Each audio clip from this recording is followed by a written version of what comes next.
राजपथरे सुंदर बदन विशिष्ट गोटे कुब्जा रमणी को भेटिଛନ୍ତି।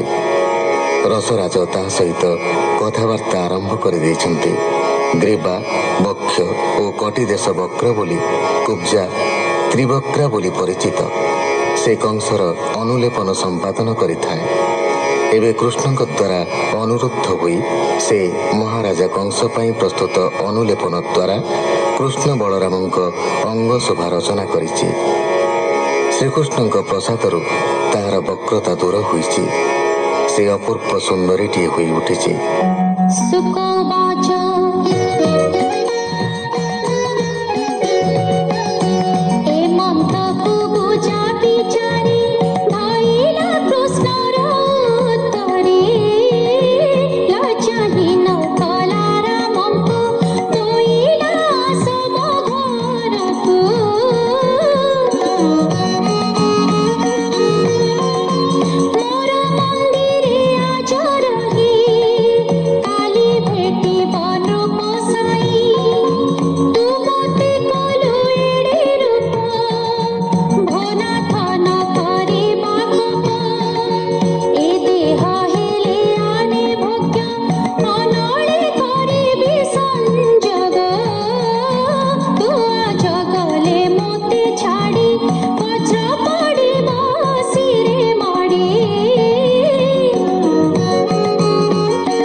विप्र जगन्नाथ गोड़ाई अच्छी कृष्ण पथ गोविंद जानते आग सरी पड़िला धनु घरे हुरी बाटे जे थिला बणी जारे पसरा घेनी जे जाहारे राम गोविंद मुख देखी निर्मल कले चर्म आखि जे झारे घेनी उपहार पुष्प तांबूल गंध सार गोपाल कुमरंक मेले पूजिले वसुदेव बाळे कामिनी चाहि कृष्ण मुख गंधर्प बाणे मन दुख कृष्णर देहे देई डोल केश बसन संभाल मथुरापुर लोके चाहि बोलंती ब्रह्मांड गोसाई राजार धनु घर काहि आम्भंकु देखा असी नेई राजा ही अछंती अणाई आम्भे देखिबु धनु जाई लोके होइले आगु सार पछे गोविंद हलधर गोप कुमरे गले आगे ମିଳିଲେ ଧନୁ ଘର ଲାଗେ। ଦେଖିଲେ ରାଜା ଧନୁ ଘର ଉତ୍ସବ ମଣ୍ଡଣୀ ବ୍ୟବହାର। ଧ୍ୱଜ ପତାକା କେରା କେରା ତୋରଣେ ମୁକୁତାର ଝରା। ବାଜଇ ବୀର ତୁର ନାଦ କେ କହୁ ଧନୁର ସମ୍ପଦ। ଅନେକ ଦେଶୁ ରାଜା ମାନେ ମିଳିଲେ କଂସର ଭୁବନେ। ଧନୁ ଦେଖନ୍ତି ନର ନାରୀ ଅଙ୍ଗେଣ ଅଳଙ୍କାର ଭରି।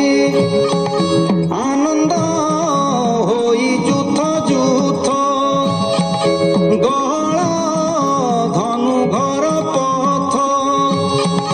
କାମିନୀ ଦିଅନ୍ତି ହୁଳହୁଳି ମିଳିଲେ ରାମ ବନମାଳି। ପାହାରି ଧନୁ ଦ୍ୱାରେ ରହି ଭିତରେ ନଦିଅନ୍ତି ଯାଇ। କୃଷ୍ଣ ବୋଲନ୍ତି ଛାଡ଼ ଦ୍ୱାର ଆମ୍ଭେ ଦେଖିବୁ ଧନୁ ଘର। ଶୁଣି ପାହାରି ପର ଜ୍ୱଳି ରାମକୃଷ୍ଣଙ୍କୁ ଦିଅନ୍ତି ଗାଳି। ତୁମ୍ଭେ ଯେ ସ୍ୱଭାବେ ଗୋପାଳ ରାଜ୍ୟ କି କରୁଅଛ ଗୋଳ। ତୁମ୍ଭର କୂଳମୂଳ ନାହିଁ ବନେ ଚରାଉଥାଅ ଗାଈ। ଆମ୍ଭଙ୍କୁ ରାଜା ଆଜ୍ଞା ନାହିଁ ଦ୍ୱାର ଛାଡ଼ିବୁ କାହିଁ ପାଇଁ। ରାଜାଙ୍କ ଆଗେ ଜଣାଇଲେ ଏଥେ ପଶିବ ତୁମ୍ଭେ ଭଲେ। ଶୁଣି ବୋଇଲେ ଦାମୋଦର ଆମ୍ଭର ପାଇଁ ଧନୁ ଘର। ରାଜା ଅକ୍ରୁରେ ପଠିଆଇ ଆମ୍ଭଙ୍କୁ ଅଛଇ ଅଣାଇ। ଆମ୍ଭର ପାଇଁଟି ଉତ୍ସବ ହସି ବୋଲନ୍ତି ପଦ୍ମନାଭ। ପାହାରି ନ ଛାଡ଼ନ୍ତି ଦ୍ୱାର ଆଗ ହୋଇଲେ ହଳଧର। ଦେଖି ବେଢ଼ିଲେ ଆସି ଲୋକେ କୋପେ ଜାକିଲେ ବେନି କାଖେ। ଭୁଜ ଉପାଡ଼ି ପକାଇଲେ ଦେଖି ଥୋକାଏ ପଳାଇଲେ। ଦ୍ୱାର ଅର୍ଗଳି ଭାଙ୍ଗି ଗଲା ପାହାରି ଦ୍ୱାର ଛାଡ଼ିଦେଲା। ପୁଣି ଯେ ଶସ୍ତ୍ରମାନ ଧରି ରାଗେଣ ଧାଇଲେ ପାହାରି। ରଜନୀ ମୁଖେ ଗୋଳ ବାଣି ପଳାନ୍ତି ନର ନାରୀ ଶୁଣି। ରୋହିଣୀ ସୁତ ଆଗ ହୋଇ ଯଷ୍ଟି ପ୍ରହାର କଲେ ନେଇ। କେଶ ଧରିଣ ହଳଧର ବୁଲାଇ ଫିଙ୍ଗିଲେ ଭୂମିର। ସତେ ପାହାରି ଗଲେ ନା ସମାଇଲେ ରାମ ହୃଷିକେଶ। ତକ୍ଷଣେ ସେଠା ବରୁ ଚଳି ପୁଣି ବହୁତ ଯୋଦ୍ଧା ମିଳି। ଅନେକ ସୈନ୍ୟ ଜଗିଥିଲେ ରାମକୃଷ୍ଣଙ୍କୁ ଓଗାଳିଲେ। କରେଣ ଶସ୍ତ୍ରମାନ ଧରି ଓଗାଳି କଲେ ଦ୍ୱାର ପାରି।